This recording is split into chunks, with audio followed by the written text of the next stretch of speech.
Well, our speaker this evening is Barry Newman. Barry is a member of our committee and he takes a leading role in our school visiting programme, speaking to hundreds of students every year about humanism. He's also a retired intensive care consultant. He's given us lots of thought-provoking talks in the past, including talks on assisted dying, the philosophy of science, and what to do about the NHS. Tonight he's going to delve into the tricky topic of intergenerational justice, so will you please give Barry a very warm welcome.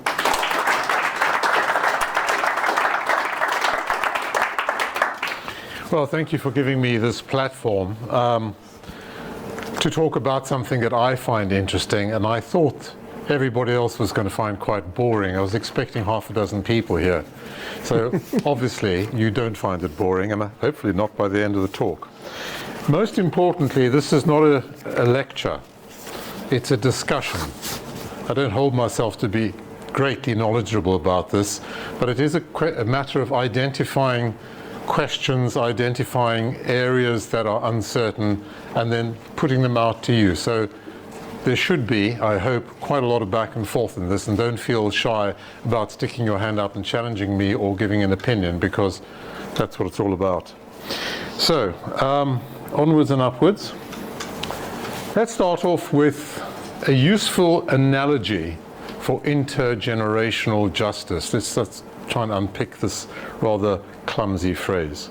Imagine the sign on an uninhabited mountain refuge hut. You're on top there, there's a storm coming in, there's a hut, it's got wood, matches, some food, it's shelter.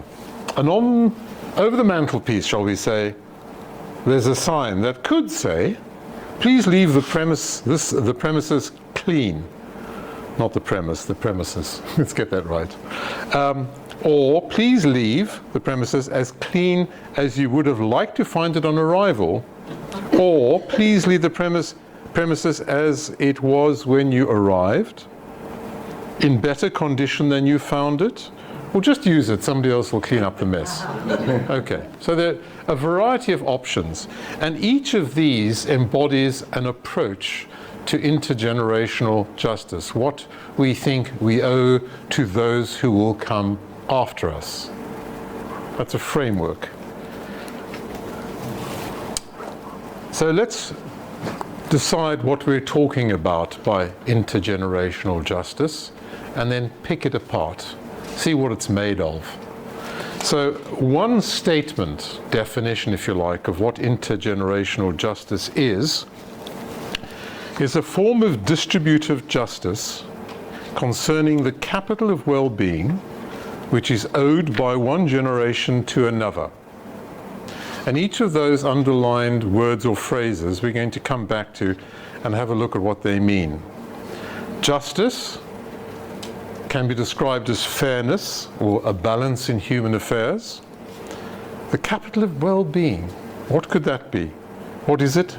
How much of it should we donate or invest for the future? And how do we rank different elements of it? Coming to that next. What does this word owed mean? Why should we owe anything to anyone who's not there? Okay. A right to be demanded? Do they have a right to demand of us?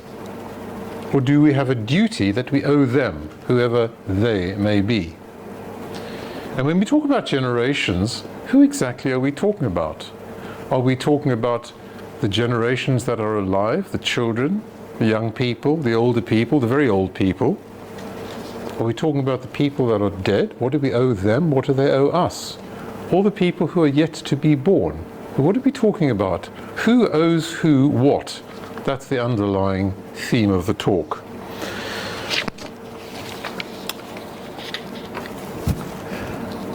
So let us now home in on those four aspects: justice, capital of well-being owed, and which generations, not particularly in that order. Let's now talk about this thing called the capital of well-being. It's just a phrase that's supposed to encapsulate the stuff that we're talking about, what it is that we owe. Okay? So here is a random list of things that could be described as capital of well-being in no particular order: resources, environment, material goods, just institutions, technology, peace, culture, whatever that is, health. Anybody think of any others? Well, Planet. the planet, well, environment, yeah. Debt. Debt. That's an interesting one. That's not capital. It's not capital, that's. By capital, we're not talking about financial capital. We're capital of well-being. Capital of well-being is a phrase for everything. Capital means it's an asset. It's in the Okay, all right, it's a debt. all right. In general terms, the capital of well-being is described as that which allows a generation to flourish, a word that humanists know quite well, although it's hard to pin down. In general terms, the capital of well-being is that which permits you or them to flourish. And these are the elements that might contribute to flourishing. So this is the what. This is what the capital of well-being might look like. But instead of getting a warm feeling reading these and thinking, well, they're all good and they're all valid, they're all wonderful, at some point we might have to prioritize them, because we may not be able to deliver all of them.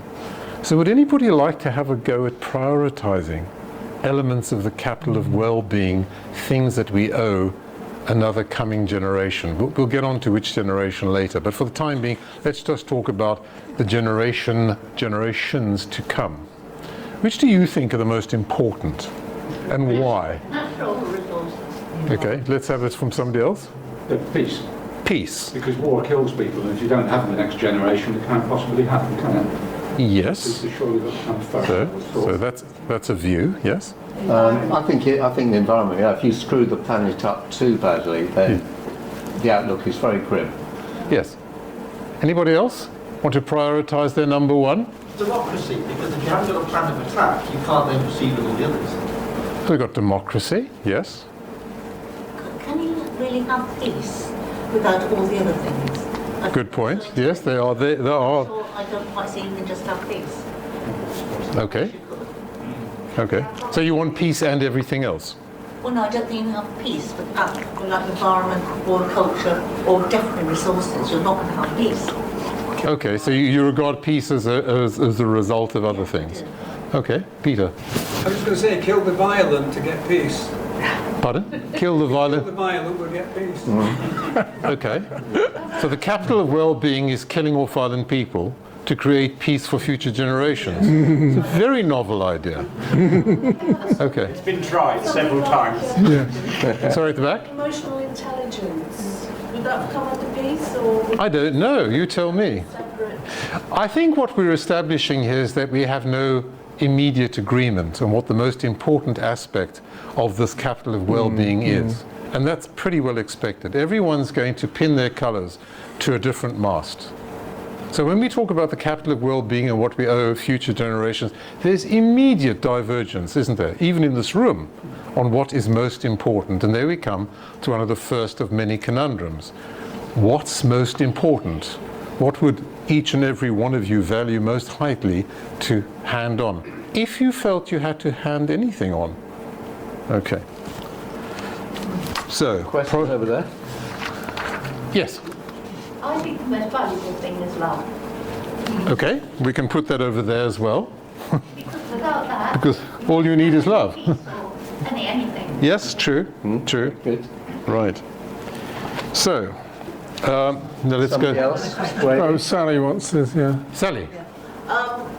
Just a thought, this is all in terms of what humans owe or don't owe to another generation of humans. That's what we're talking about at the moment. Yes, well, I was just going to say one might want to consider whether we owe anything to future generations Thank you. of animals. You're preempting a little bit of the talk. Yeah. Okay. So now we've talked about the different elements. What about the threshold of well-being? how much. Let's just pretend we've got a priority list, and we have to decide how much of our lives and our resources and our time we are going to divest or invest in the future. Because this is no free lunch. Whatever we hand on, we will have to probably deal with less, have less, do less, expand less. Yeah? So, the threshold of well-being is that threshold that we feel obligated to hand on at cost to ourselves. And that's where the problems come in. Yeah? Whatever we want to hand on involves a cost to ourselves, unless we are totally hedonistic and just want to take and enjoy, which pretty well describes the human race, I think. I'm not sure I'd agree with that entirely, Barry. I mean, clearly, if you're building a good institution, then that's to your immediate benefit and the benefit of future generations. Ditto building a good culture. It's only said when actually you're sacrificing a material benefit in order for... I think that's a slightly subtle point, because what you're saying is, if we build things that are good for us, incidentally, they're going to be good for the next generation. So you're not actually doing something that costs you anything.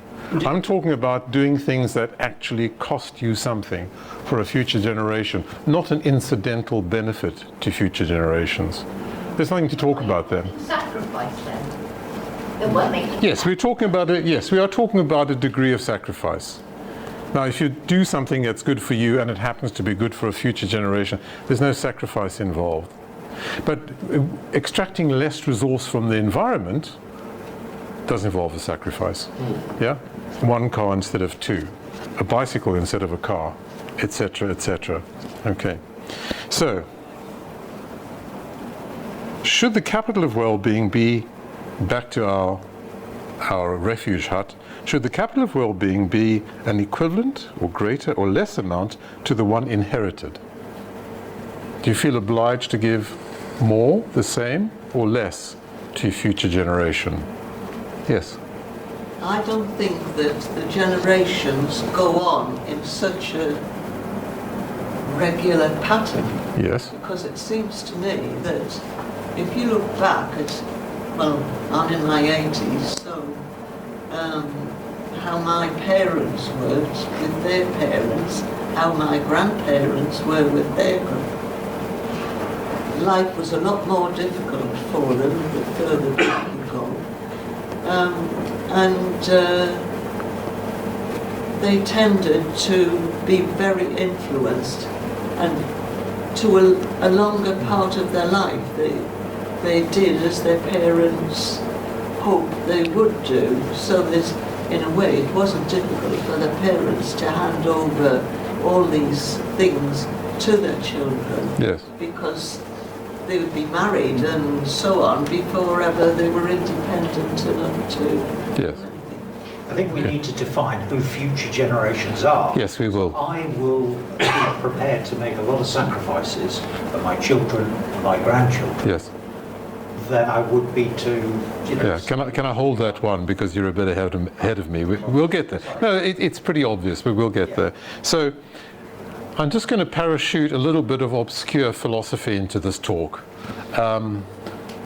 Philosophers are very clever people, and they come up with all kinds of weird and wonderful ideas and mind experiments and so on to deal with these things.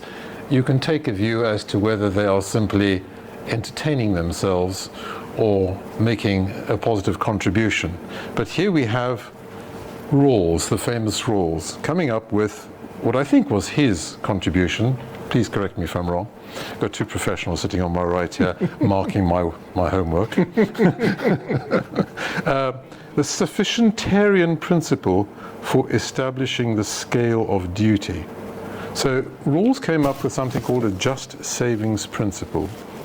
Current generations must save to leave their descendants at least the equivalent of what they received from previous generation, and thus that generates what he called a sufficientarian threshold.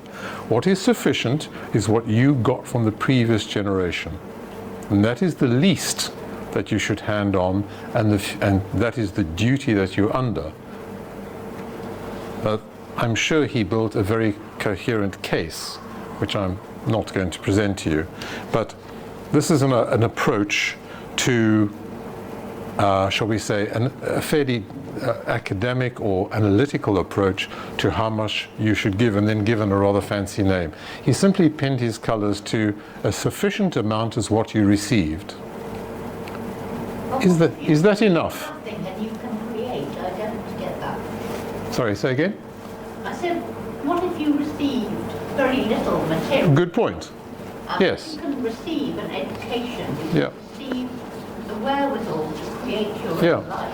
For people who receive very little from the previous generation, who grew up in poverty, let's think of people living in far less salubrious circumstances than we do in developing countries, racked by war, racked by disease, famine, drought.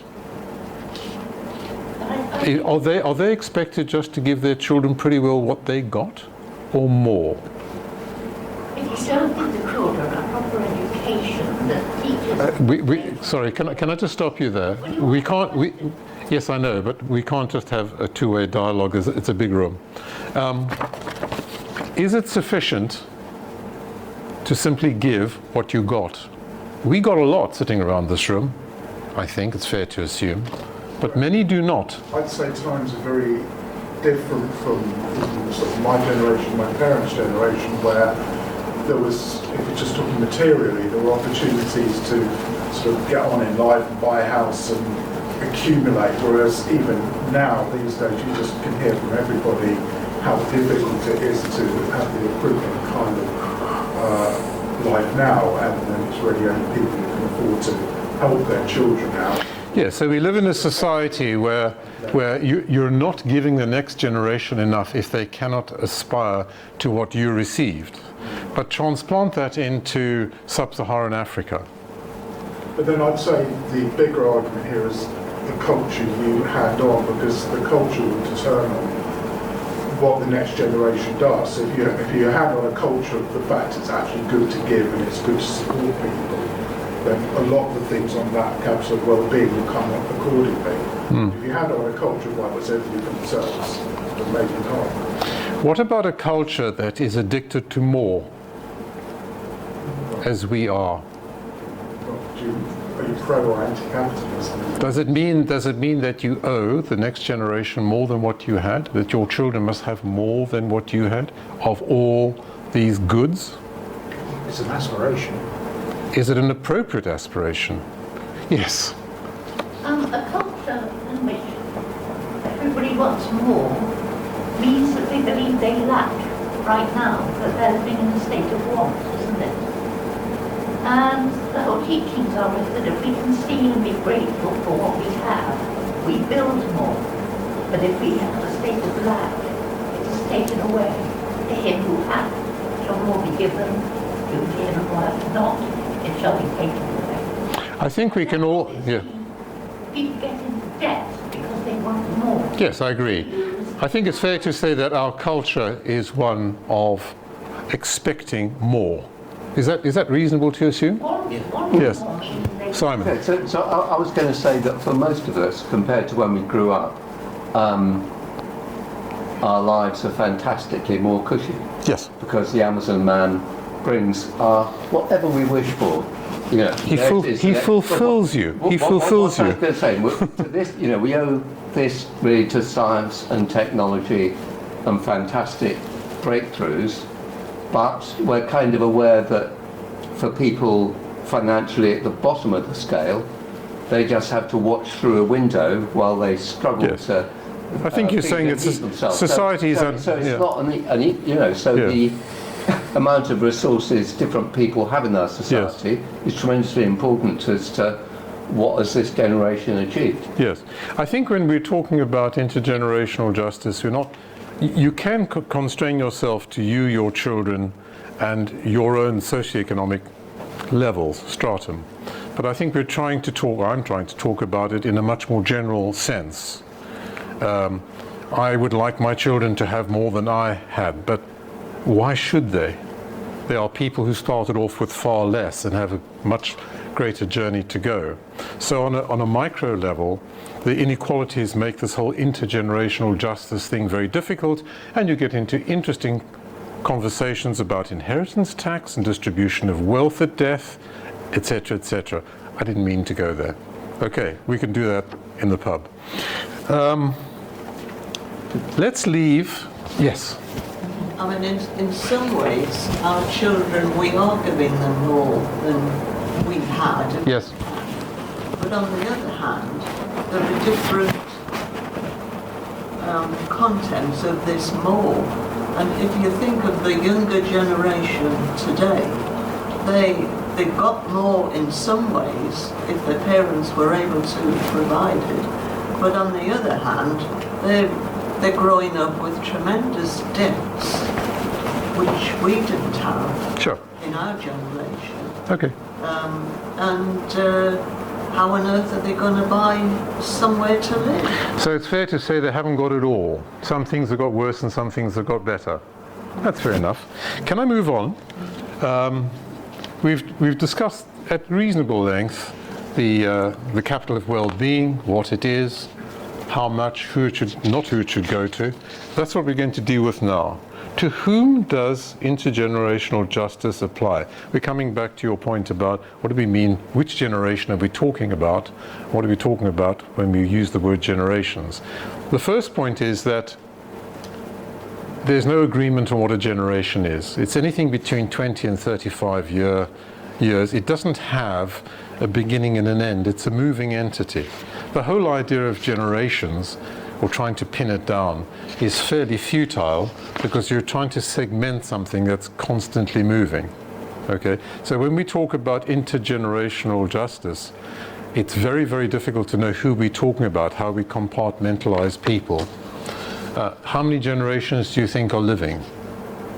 Any bids? About generations a lot now, don't they? Like Gen Z and millennials. Yes, I never quite know who they... Never part of my growing up. Yeah, I think those refer to people born between this date and that date. Yeah, But yeah. they do different characteristics. Yeah. So sort of say millennials are X, what I say. Yes, So there was an association with those generations. yes. So just to make the point that when we talk about generations, we're not altogether sure what we're talking about to start with, but we are talking about a progression of people. Okay? So when you talk, I mean, you sort of allude to it there with the unborn and the dead.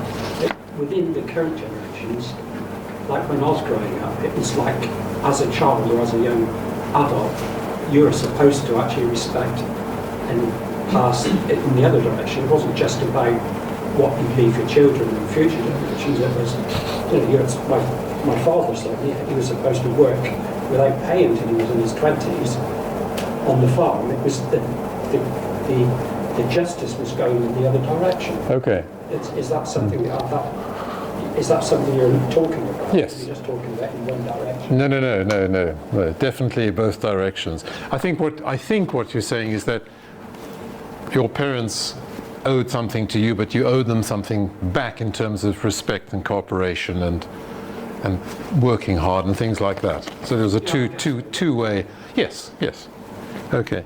So intergenerational justice, I'm not just talking about one direction. Yeah, the back. I do think we can sort of put some demarcation in our generation. Okay. Because you often have, things like technology advances. So you've got like the pre-internet generation. So that is almost sort of like a fairly fixed demarcation. There's the advent of the motor car, say, for example. Yeah. You've got also there are some sort of. Yes, you can slice and dice history according to technological advances. It's not necessarily a really continual flow all the time. Okay. There are things that happen. Okay. That sometimes demark. Game changers. Okay. Right. So, who? Yes. I'd like to look at it perhaps in an even wider context, because we're getting all the thing today of this generation being asked to make reparations Yes. for past things. Thank you for bringing that up. I will be returning to it. Yeah, Okay. I feel very strongly. Yes, no, the big major point, we'll come back to it. So, who are we talking about? Currently, there are several generations alive. What do children owe the working generations? What do the working generations owe the children or people who have stopped working? What do those people who are retired, most of us in this room, many of us in this room, owe anybody? Okay? Are we just on the take? Do we contribute to a future generation, a previous generation? Okay, so within living generation, when we talk about intergenerational justice, there's always the assumption it's between the living and the yet to live. But intergenerational justice applies very much within the living. Okay, whether certain age groups in our society are owed anything by another age group in society. Any thoughts on that? Are we all equally have an equal right to these goods? I think things have changed enormously since the end of the Second World War, because pre-Second World War things were much more rigid. I think we live in a very weird little bubble now, that this idea of having peace and inheriting money and prosperity was really very different from many, many generations ago, that there was almost an acceptance, this is your place in society, this is what you do. And I think it's this idea of also things like reparations and wealth are actually post-World War II, so it's quite difficult necessarily to say this is a common thing. This is almost like a post, in my opinion, post-World War II. Yes, that's an interesting angle, because the one way you can look at this intergenerational justice debate is rights inflation, as it's called. People claiming rights. One section of the population, perhaps an age group, claiming rights on another. People claiming rights on the dead. The unborn claiming rights on the living. You can frame this as an expression of what's been, I think, pejoratively called rights inflation. Which is, it's a good point. Okay. Isn't it odd to think that I owe something to someone who's not yet alive? Yes. My children, obviously, I want to look after, and my grandchildren I want to look after. But people, generations are not yet alive. When you compare their call on my largesse or whatever to the call of people living on the other side of the world who are alive, who we actually generally don't do very much to help at all, people living in Eritrea or wherever. And it gets more interesting when you think of the unborn children of the people in Eritrea. Are you saving the planet for them? Who are they? They're so distant you don't even know their living parents, never mind these potential people on the other side of the planet. So what we owe to who becomes very, very muddled once you start to try and grapple with the idea, which is what we're doing tonight. Yes? You use the term owe Yes. and obligated Yes. on quite a number of occasions. Yes. I'm wondering, how do we come to acquire those obligations? Is it something you're going to talk about, or? That would, I was going to somewhat skirt around that, because that would take us on a bypath into rights. But it's, why not go on a little journey? What's the difference between an obligation and a right?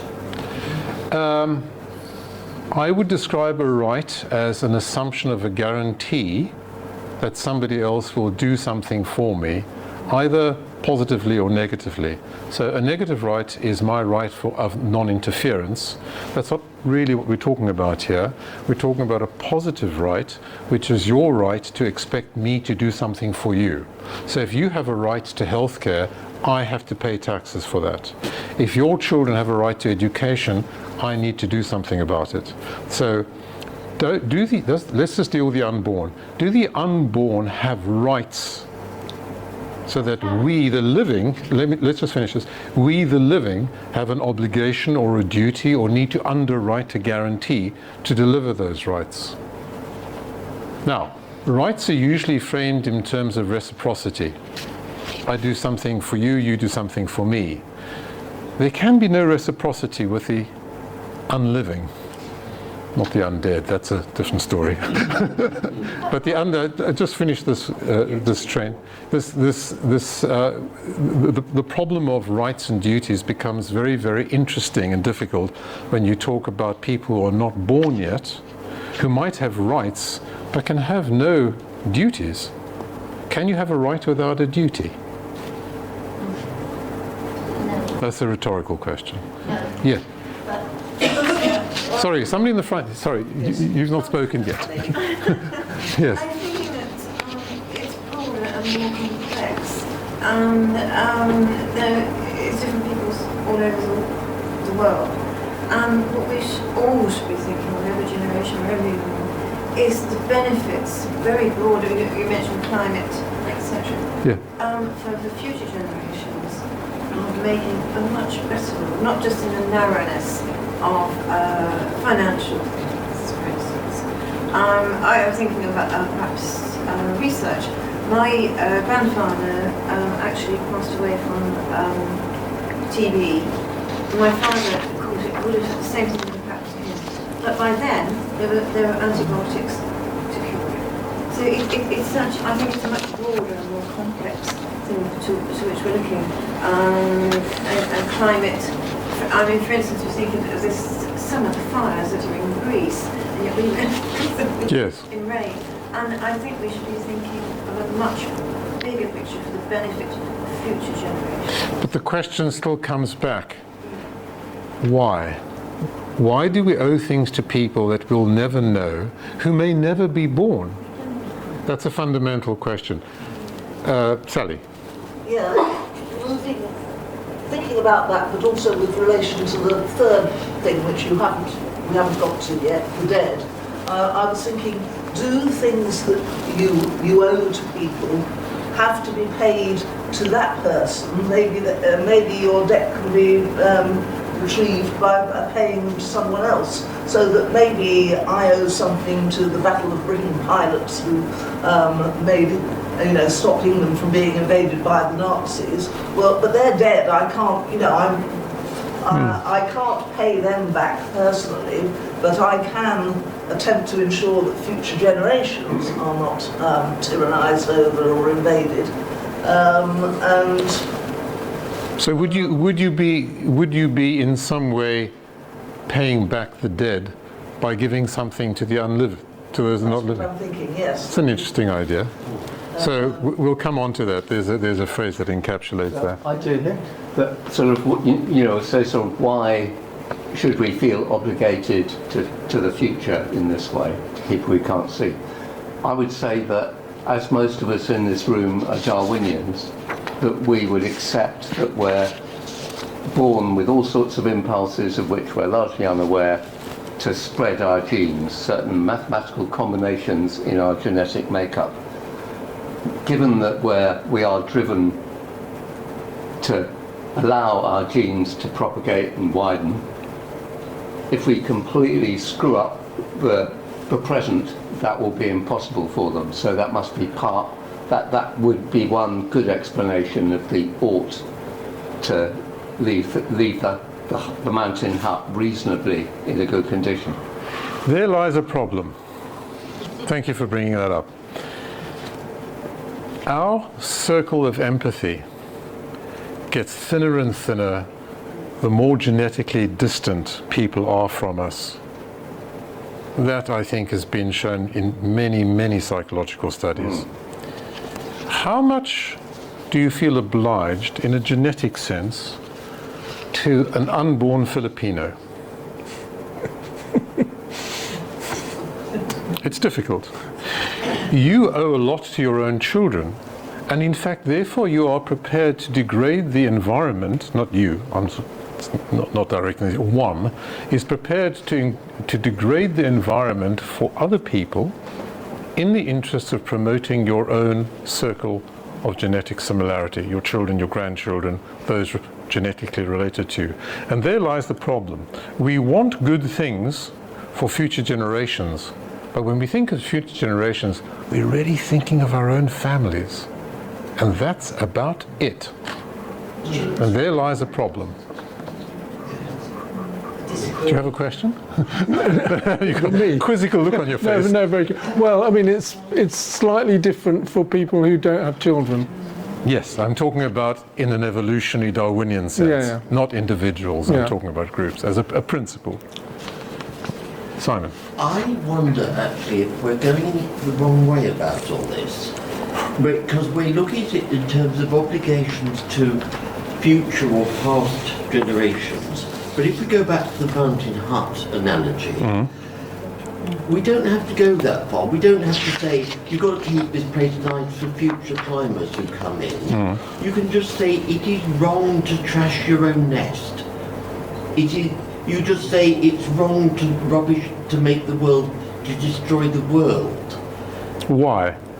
Well, okay. If it makes my life better and makes my children thrive, I'll do as much trashing as I like. But I don't think that is any easier to defend than you're saying you have an obligation to unborn generations. I mean, yes, what Simon's raised about the Darwinian thing at least makes some sort of sense, rather depressing sense, because it is only about our kith and kin broadly. But if we're looking at, if we're believing there is some ethical principles involved, then it might be simpler to talk about having obligations towards the material world, not to trash it. And there is, of course, this growing body of feeling that the world itself has, well, we have duties not to damage it. And that doesn't seem to take us, it's no more nor less easy to argue than this thing about future generations. I think the problem to me is that although I agree with you in an abstract way that it doesn't feel right to trash the world, when you try and work out why you ought not to, it becomes more difficult. Now, we're a bunch of humanists. I think, in the main, and we try and look for rational or logical explanations for why we take moral stands. We don't look to the divine and we don't look to the supernatural. We try and work it out rationally. And it is really quite difficult to rationally work out why we should not just get on, have a great time and trash the planet. Can I just say it seems a peculiarly difficult problem for humanists. For those with a religious faith, yes, creation is a gift. It's not yours. It's not for you to decide whether you should, you shouldn't. You simply shouldn't because it's been gifted to you. So creation is a gift. And equally rights. If you believe, if you have a monotheist belief, then your rights come from God. Okay. You do not have to demand on some kind of democratic vote or sense of agreement from the rationality of others to decide whether you have rights. Which is why the argument that whether you believe in God or not, you're better off believing that your rights are God-given because only God can take them away, therefore, rather than believing that your rights are from a human institution who can just wake up tomorrow morning and deny you of your rights. So to some extent, creationists don't have this. Yes. They wouldn't need to have well, this two things I can say about what you've presented, which is very, very good points. Firstly, a gift is not a loan. A gift is a gift. You can do what you like with a gift. If I give you something, you can go out that door and stamp on it. It's a gift. I have no right to feel one way or another what you do with it. Once it's parted from me and I've gifted it to you, it is yours. When we're talking about a creationist deity introducing humans into this world, we're really talking about a loan, not a gift, because you don't trash something that's lent to you. Just answer that point. Yeah. If you have a religious faith and a belief, then the question would never come up because the gift is from your God, and for you to abuse that is a denial of your God, so you would never abuse it. So there we arrive at the second problem. Most of the people in this room can't get past first base. That is, we cannot see That's the problem. well, it's not a problem. We don't see it as a problem. It's a philosophical problem. Yes. All right, let's not go into a justification of humanism. That would be another talk. Interesting one. The back, please.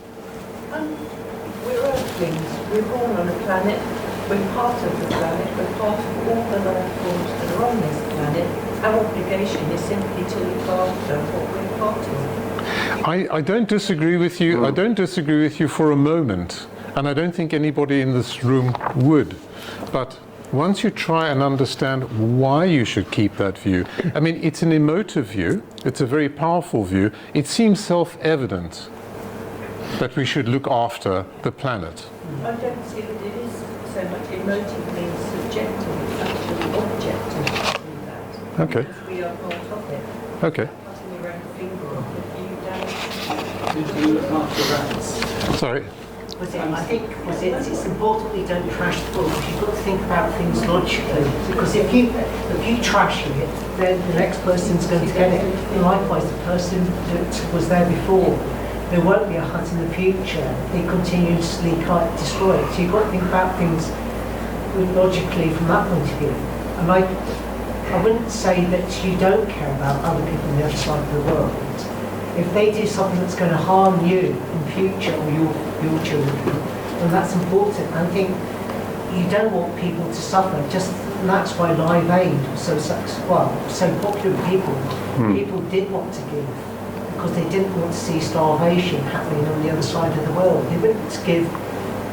Well, they did give because of music as well, but that was the spur that made them think about it. Yes. So we're hearing quite a lot of sentiments or views in support of the idea that we do owe future generations, at the very least, a functioning, ecologically functioning planet.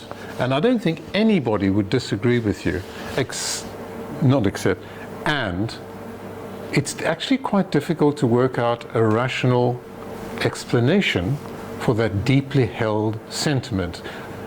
Sorry, did you want to say something? Because your head's going up and down. I think that is the sort of central intuition a lot of us have, but then trying to make sense of the idea, isn't it? I think we all have that deep intuition that we shouldn't do things today, which means that people can't really decent lives in the future, even sort of distant future generations. Yes. But actually say the kind of really puzzling thing is what grounds that. Yes. So it's a powerful intuitive idea that rationally is quite difficult. It's slippery. You start, Peter. We want to look after the planet because we are part of it, but that doesn't mean we have an obligation to. Because where does that obligation come from? And to your point, most religions don't grant their followers rights. Sorry, can I just come in? Yes. The whole thing is, we see it every day. We've got Extinction Rebellion, we've got Just Stop Oil activists, we've got all these people who want to save the planet at the cost of destroying things for other people. We're seeing weird forms of justice. We're seeing all these things which, when they boil it down to it, it's all the idea that I can save the future of the planet, instead of addressing what pollution are we doing. Look at the sewage and the things that are happening with water.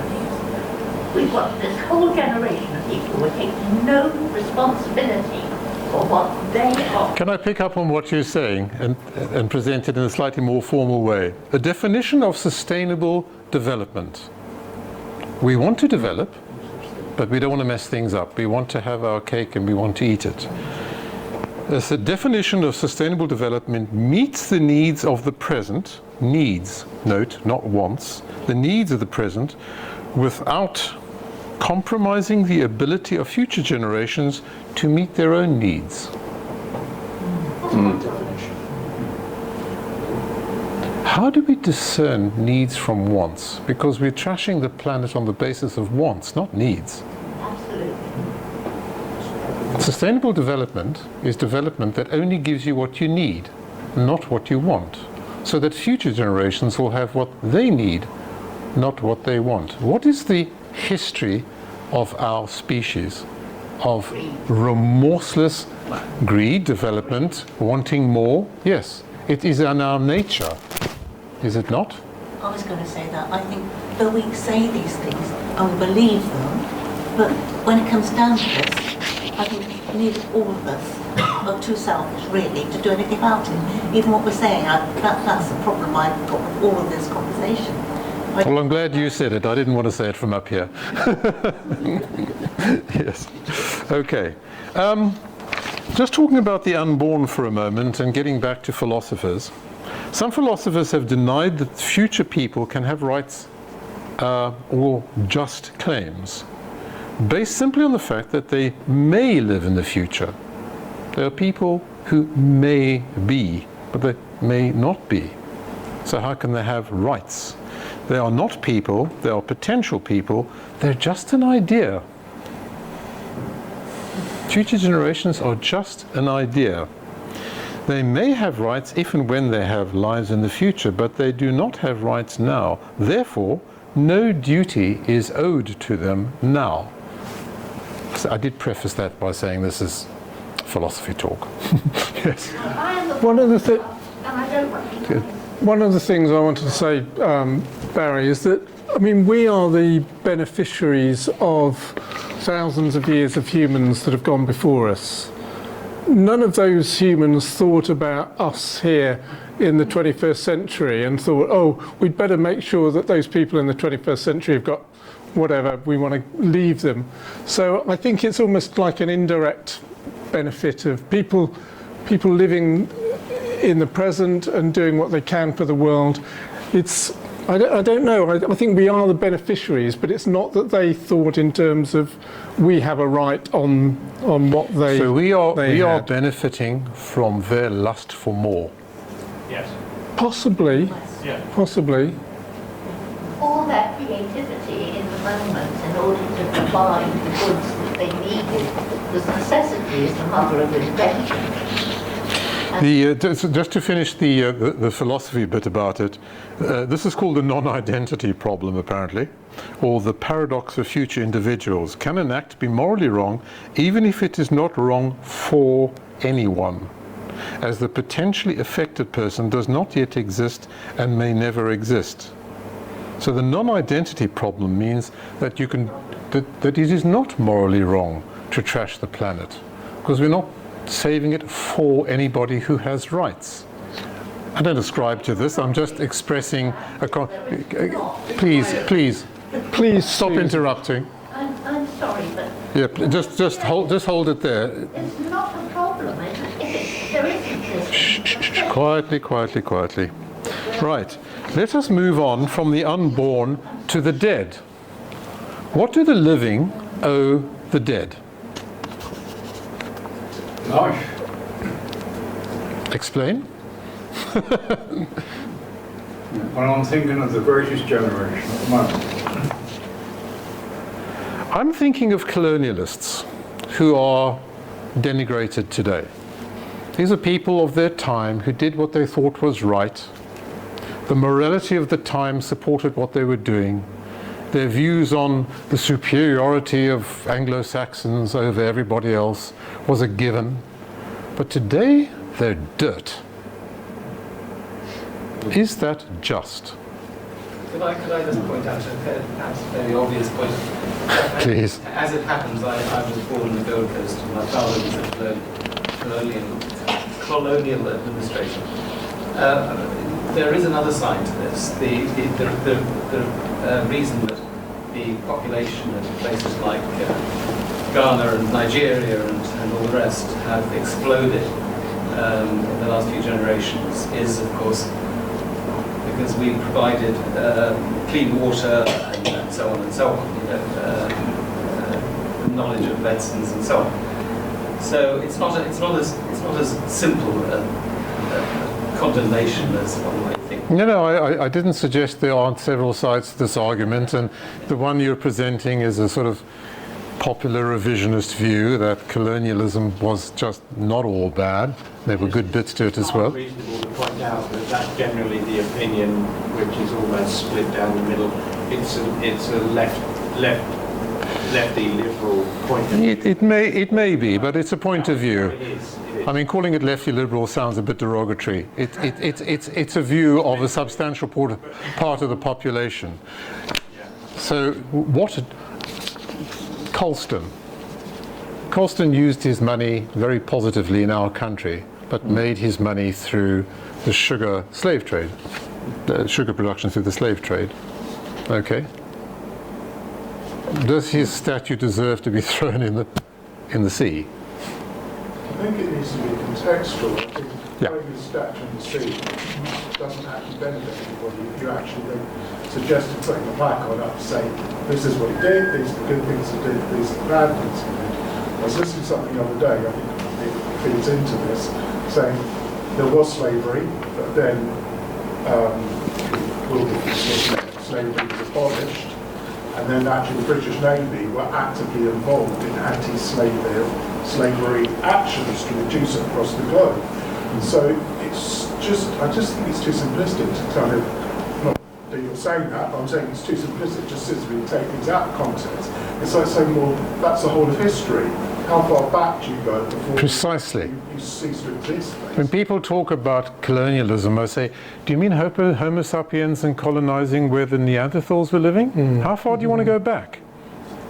Good point. Yeah, we don't want to go off to I think you could turn that question around and say, what do we think future generations will owe us when we're dead? And should we care? Exactly. I wouldn't care one little bit. Okay. Can I come back? We're going in loops, but that's fine because we've got time to fill and it's interesting. We spoke about the non-identity problem. That is, do people without an identity have any rights? A right to have rights. Conversely, do people have the right to non-existence if their lives will fall below some threshold of well-being? So, do the living have a procreational duty of omission? Please explain. John Stuart Mill suggested we have a duty not to bring a person into existence unless that person will have at least the ordinary chances of a desirable existence. Can somebody tell me what ordinary and desirable might be? It's a nice idea.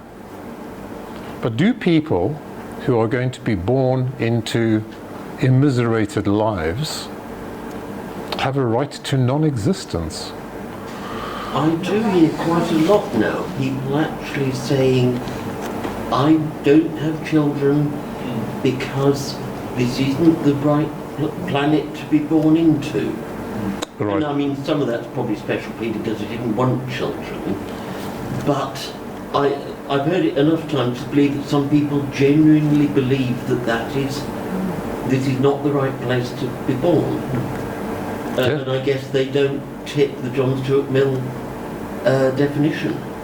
Yes, I mean, they do believe that if they bring somebody into this world, they will not have the ordinary chances of a desirable existence by whatever criteria they want to use for ordinary and desirable. Yes. Barry? There's something with a twinge of eugenics here, I think. Generalized. Thank you. Then the poor should be prevented from breeding because they won't have children who can live a decent life. That is the natural extension of that argument, that those people who are going to be born into poverty, you have to make sure that they're not born at all.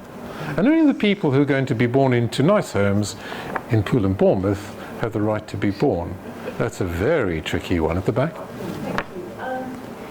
That's probably the majority, but it suddenly comes to my mind an aunt and uncle of mine through marriage, who when I had my daughter, while everyone else congratulating me, they told me that they had actually chosen not to have children, having lived through 2 world wars. They thought the world was just becoming too awful. Yeah, there are people who do come to those conclusions. Right. Shall we try another slide, see where that takes us?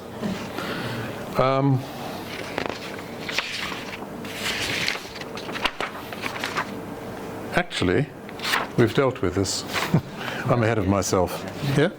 There's nothing on that slide we haven't actually discussed. We haven't mentioned children who are likely to be born severely disabled, which is another sort of possible eugenics issue. But I mean, you know, parents who decide that it would be better for that child not to be born. Yes.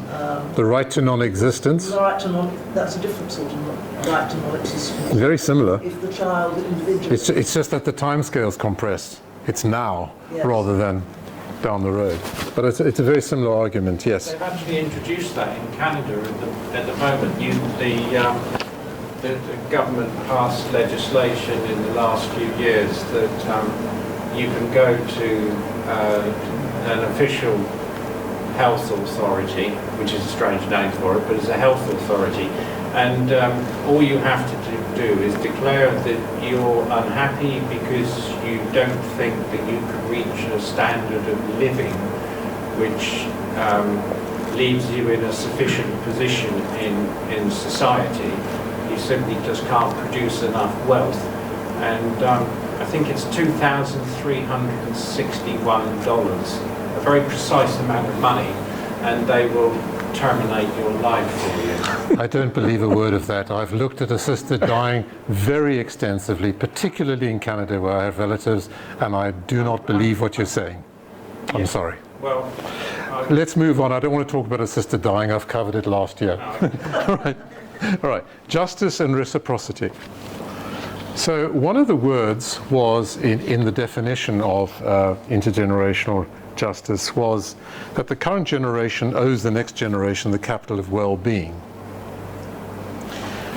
So on the question of justice and reciprocity, if justice relies on reciprocity, then can future generations reciprocate in any meaningful way?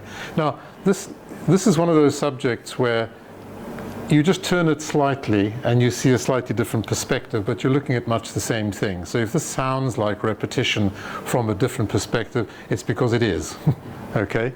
So looking at it from the angle or the lens of justice, looking at that word, justice, our understanding of the word justice is very, very closely associated with reciprocity. Action, reaction. Sorry? Why? Pardon? Yeah, why? My understanding Where does justice and reciprocity come in?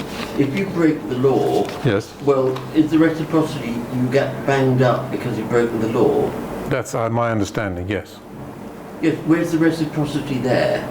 It is a reciprocal action. It's an action and a reaction. That's what I mean by reciprocal. Okay, yeah. Perhaps we're using the word reciprocal. Just that's a very different meaning of reciprocity. Sorry, in case anybody doesn't know, this gentleman's a lawyer. But that's fine. It's not your fault. No, I'm not looking at it. It's a moral concept I think we're dealing with. Yes. That you do things you expect people to do one good thing for you and therefore you must do something else. That's not the meaning, that's not the way reciprocity is used in relation to the philosophy of justice, in my understanding. Justice relies on a reciprocal relationship whereby if something is done and it is deemed to be wrong, there will be a reciprocal action. Yes. Is that acceptable? That's the way that's the way it's used. I didn't invent this. Okay. Well, not part of my legal education. Okay. If justice, okay. Now, in terms... But I mean, I don't understand what this has to do with morals. Morals? Yes. Or I think you're using justice in a very different way to if we're talking about the administration of justice. No, I'm talking about justice in a rather... as a philosophical concept rather than a social tool. Okay, yeah. Yeah. Slightly different journey. Yes. And in that sense, for there to be justice with reciprocity, there needs to be reasonable symmetry of power. Okay? There needs to be some kind of balance. Justice of a deed going one way and something going the other way. For instance, if you continually gave to somebody else with nothing at all coming back, not even a warm feeling, that would be an asymmetrical relationship. And the point that the authors are trying to make is that you get nothing back from a future generation. It's just give, give, give. Is that just? There's no reciprocal giving in any way. Now, I don't happen to agree with it, because I think the reciprocity is in the feeling of doing something good. You say if there's not even the warm feeling. But if you discount that, then owing something to a future generation that you can have no contact with at all seems very, very unfair and unjust, because it's not reciprocal. Well, I think we've actually sort of confused the language of contracts here. Yes, you have a duty to, if I buy something from you, then I give you a quid and you have to give me something in return. That's reciprocity. But, we simply can't have it but with a future generation. That's the point. So what? Well, the authors of this particular idea leave out the so what. Yes. Because the bit before that is what interests them. Yes? There's no deal here with the future generations because they give you nothing back. Yeah. Okay. That's the only point that's trying to make. Okay. All right. The same applies to past generations. Yes. Yes. Yes. The same applies to any disadvantaged person who's receiving a benefit from us, like an elderly person who's not capable of giving anything back because they're demented, or a disabled child. We feel that we owe them to be treated well, not because they can give something back to us, but because of our general feeling that we wouldn't want anybody who accidentally was value to us ended up in that position to be treated badly. So that's rules, isn't it? And I think the critical thing is that you use the word feeling twice, and that's where it lies. This is not a logical act. Intergenerational justice isn't rational, it's emotive, it's intuitive. I think Rawls's argument is that it's a logical act to prepare the behaviour of society in such a way that even if you don't quite know how you're going to end up disadvantaged in it, you'll be treated well. The veil of ignorance. Yeah. So that... I didn't want to go there because I find it really very hard. It's a thought experiment, but it's so abstract. I find it very difficult to deal with. So what Rawls was trying to say is that you will be able to work out what is sufficient for a future generation if you are ignorant about which generation you're going to belong to. So step out of this life, step out of this time, imagine yourself in any generation, and then plan a sufficient amount for every generation so that if you fall on a generation, there will be sufficient for you. This is an extension of Rawls' sufficientarian principle, that you are behind a veil of ignorance as to which generation you belong to. Well, wrap your head around that. Each generation, but where in society within that generation you belong. That's a different veil of ignorance. Yeah. Pardon? And which country? Yeah, and which country and which town. Which gender you are? Gender. Yeah. Yeah. But also, Corinne does come back to, as well, to Eckhart Tolle and the power of now. Because all we have is now, this moment in time. And it's what we do in the now that counts. And also, just going back to the age-old golden rule, do as you would be done by. And that is what reciprocity is. But it doesn't mean that I have to be given something good in order to do. I do as I would like somebody else to do. Right. Should theoretical future people have priority over the living? No. So, hang on a second. let me talk for a little bit. Okay. Why should we make sacrifices in our lives for the unborn when so many of the living have lives of very poor quality? So this is the equivalence argument where doing with less does not go down well with the living who have very little. Yeah. Yes? When we talk about doing with less and fixing the planet. We're not talking about people in Bangladesh not getting one car, are we? We're talking about the people in California not owning 3. So when it comes to intergenerational justice among the living, we have this massive asymmetry among the living before we consider those who are going to come after us. So is it fair to impose restrictions on all of the living as a blanket policy in favor of some theoretical people in the future, when people are living such lives with such little capital of well-being today? It makes a bit of a mockery of actually thinking of the future. It's tricky. Yet the idea of leaving more for the unborn still stays with us. It niggles away. You can have a blanket policy, but we know that a blanket policy is locally implemented. So it's not as blanket as it appears. You can have a headline wish, like you get coming out of climate conferences. Yes. But how it's dealt with in individual and local administrations, right down to the business and local government, that there's flexibility there. So the blanket is actually an aspiration. Yes. In practical terms, the manifestations of it are purely political. Yes.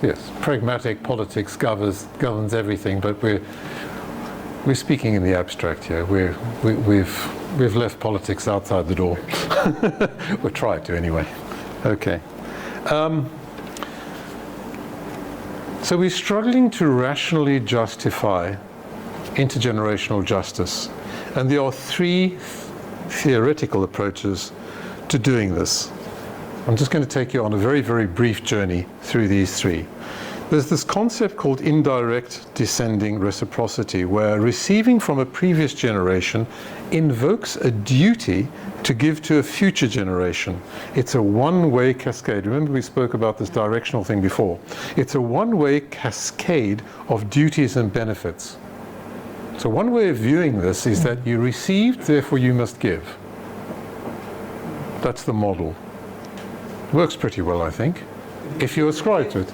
If you were given a gift, do you have to hand it on? Yeah. Or hand a gift on.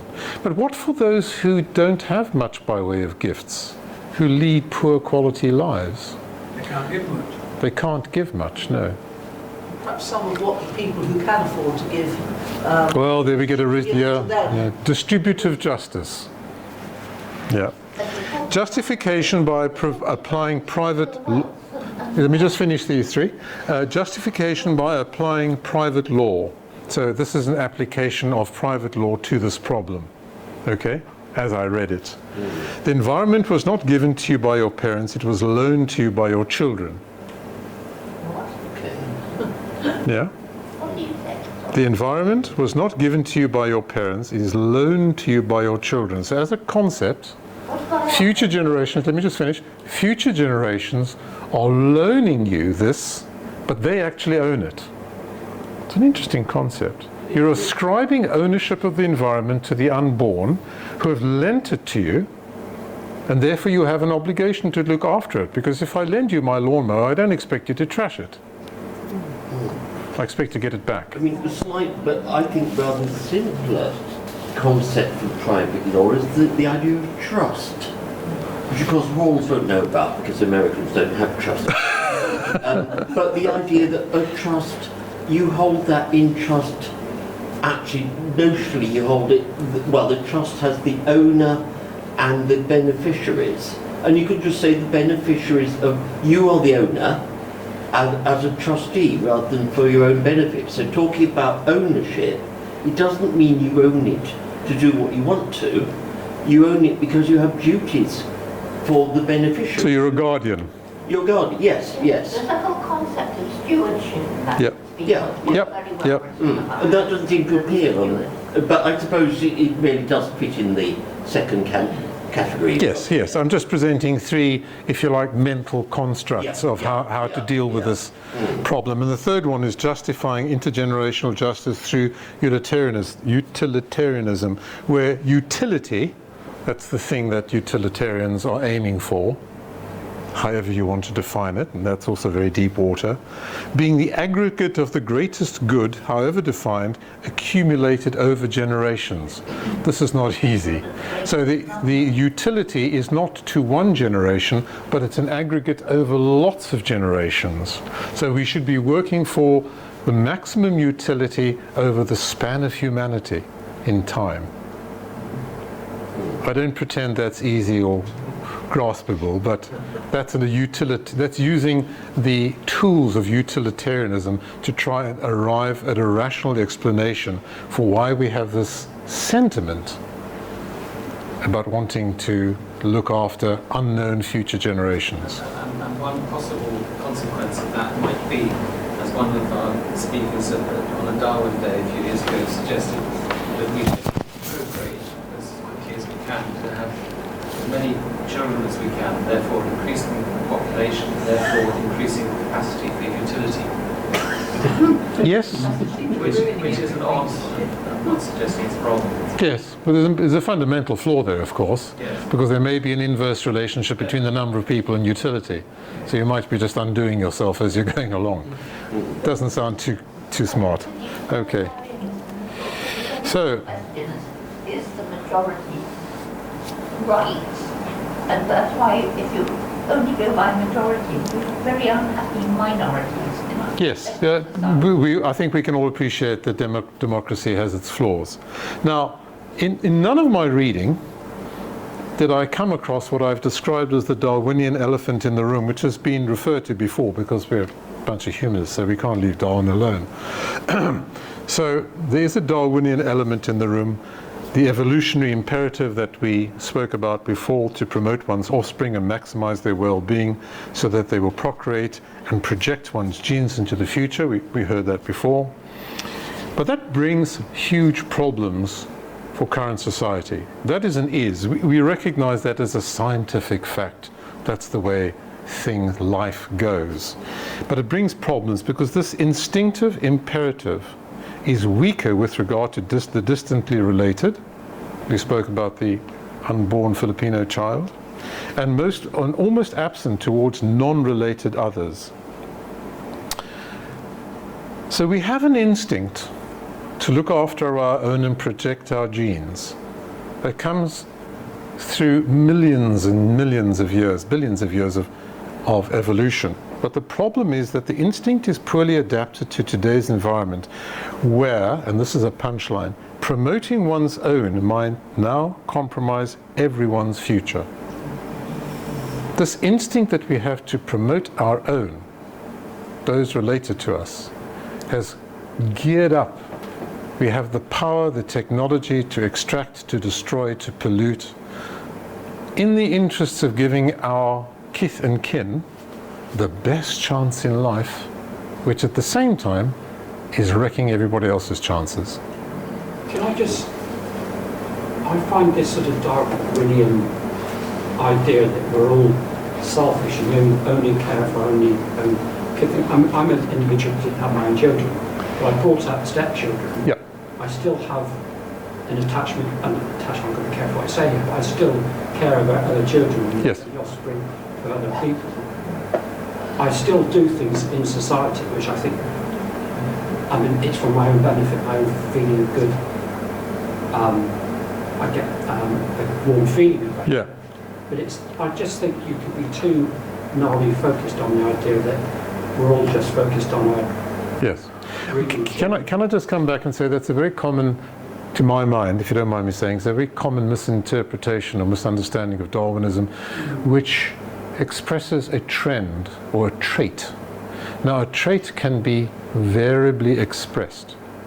You have people who are obsessive about their own children and uncaring about others, right over to people who don't have their own children and care deeply about everybody else's. But if you were to take an aggregate of the behavioral trend of our species, it is, in general, powerfully. It's just the way you were wording it. It felt much more focused, so I accept what you're... Yes, it's a trend, it's a trait, and people who don't delve into the subject tend to make it very binary. Darwin's all about selfish genes, and it's got to be wrong because, look, there are people working for charity, giving things to people that they don't know. The two are entirely compatible. You just have to be a little bit more flexible in your... Yeah. It's just that it seemed to be going down that way. I'm sorry if it did, yes. I wasn't subtle enough. I wasn't subtle at all. At the back, yes, please. Yeah, I just wanted to say, because it's been going through my mind that all evening, you know, and it's very easy to try to rationalise all of this discussion. But if we look at what our let's say three biological instincts are, you know, we have the selfish gene, so it's the propagation of ourselves and our own genes and our own family. Then we have the protection of ourselves, and then we also have the protection of the tribe. And those are ingrained instincts that we have, and I think it's fairly well accepted. I think where we've landed at the moment in this present day is where we are having to fight, or not necessarily fight, but there's a dichotomy between what our biology is trying to make us do. Whereas, you know, we've also reached a degree in our social evolution which says to us, maybe that's not right. So it's really hard to put sort of this abstract rational thinking around something which is very strong, the instinctual side of our biology, and then now we're bringing in, you know, more of our, you know, well, we are socially developed animals now, and we are not just our pure instincts. And I think we're in a sort of a time where we have evolved enough to be able to take some control of those biological drives that we have. You know? I don't know, maybe Yes, I agree with a great deal of what you're saying. I think if you recognize the enemy within, you can deal with it. And you don't deal with it emotionally, you deal with it rationally. So we have an emotional self, or I prefer to call it instinctive. Animals are generally relatively unthinking bundles of instincts. So we have lots of examples of what instinctive life looks like. You know, if you look at bees, I don't think they're hugely intellectual, but they do stuff. We are not dissimilar in many respects, but we have something else. We have a layer of rationality. And we can look at our instinctive selves and say, actually that instinct isn't very good. I must try and surround it, I must try and limit it, I must try and modify it. It's jolly hard work, because your instinct says, get what you can for your children, promote your genes.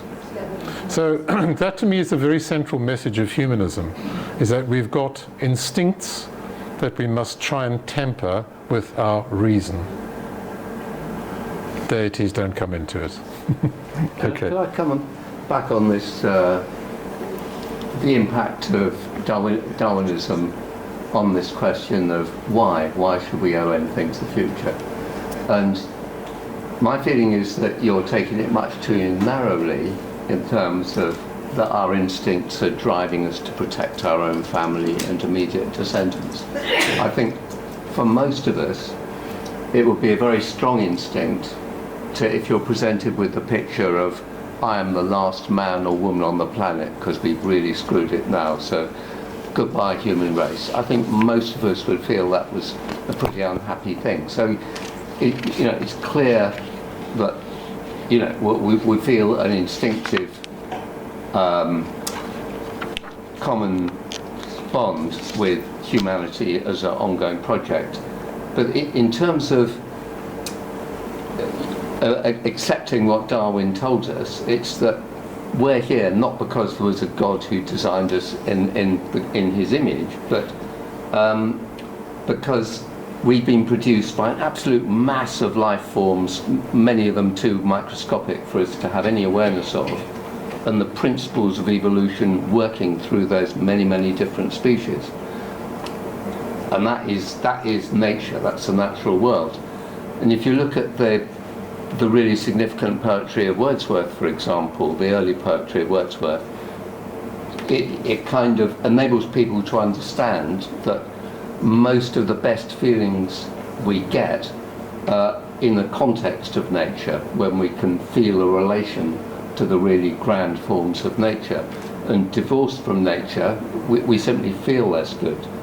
And so, given that it's not that creation is God's gift, but the creation of nature is what created us. So it's natural for us to not want to destroy the creation, even in the process of getting another car or a second home or anything else. But we have a natural instinct to support the continuance of natural creation. I mean, that's my answer to the why. So you're saying this instinct about trying to project your genes into the future takes in all of creation, all of, let's not use that word, all of nature. You feel an obligation to promote all of nature. It's a very interesting, almost transcendental view of why we're here. We're here to promote everything. I like it poetically, practically, I'm not so sure. I mean, surely, those of us, no, I'm just going to finish. Yeah. I mean, surely those of us who are lucky and have lots of resources, have lots of money, we then live next to a golf course or a nature reserve or pool harbour, you know. We are, that is one of our drivers. That is the why. It's not intellectual. It's, as with all moral things, it's it's instinctive. It's emotional. Okay. We certainly have an instinctive or an emotional drive to try and promote the future generations. But why is tricky? That's what we've been struggling with. Yes. So hang on, we've got another question here. The Darwinian elephant in the room.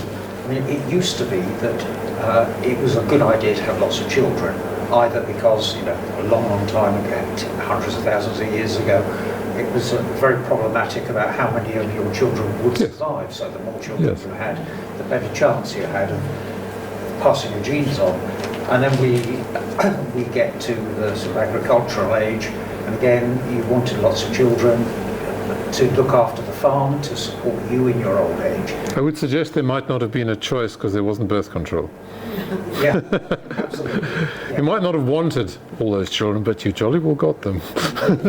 However, we now are in a situation where in this country, in fact most of the developed world, we now have birth rates that are below the continuation of our species. And so that is the elephant in the room, that we are heading for an existential future. Because we are going to die out. Would you say that perhaps Western cultures, where there are very low birth rates, have become anti-natalist? People do not want to bring children into a world where they can't give them what they've had plus more, so they don't have children. Could that be the motivation? Or is it just the economy? It's the same thing. Well, the economy means you can't give your children all the things you want to. Be driven by that, but I think the thing I'm finding here is that you can literally argue that everything could be driven by sort of Darwinian and parenting. You can claim that just stop oil. It's a very useful lens through which to see things, I would say that. And I'm not disagreeing with that, because it seems the fundamental here is, do you do something because you feel it's the right thing to do now for you, that you're going to do something for the future, or are you being driven by your Darwinian nature? Sorry. Yes. I was just going to comment, as a chemist by training and working with the environment, I always remember you could not go around and take any samples of water falling from the sky that didn't contain chlorinated hydrocarbons in them. You know, we have contaminated the whole planet with this stuff, and we don't really know what effect it's going to get. We've also got these forever chemicals, fluorinated compounds, which are not destroyed. Microplastics. And we are quite happy to probably make more things by not looking at the whole life cycle analysis of things we make, because it's too quick to use it, drugs, whatever else, we use it now. But you know that there are many things where we are. I mean, it's. Yeah. You've preempted my last slide. Thank you very much. Nice introduction. Intergenerational justice must be cast against underlying uncertainty about the future. We do not know what our actions are going to result in. We do not know. We might do things for the very best of reasons, for the very best of motives. We might want to enrich our lives and the lives of our children, and we want to advance technology to enrich the lives of all unborn children. And it may work out, and it may be disastrous. So the whole of intergenerational justice must be cast against the underlying uncertainty about the future. Institutions, population size, we're talking about shrinking populations, technology, morality, constantly on the move, culture, and the adaptability of our environment. We don't really know to what extent the globe can self-heal. It seems to show remarkable capacity when given the chance. But we just don't know where the tipping point is, do we? People think they know. We may have a large meteorite come and slam into. Uncertainty is there, for sure. We would all be killed. Yes. Change is normal, even though we don't like it. That's where I'd like to end.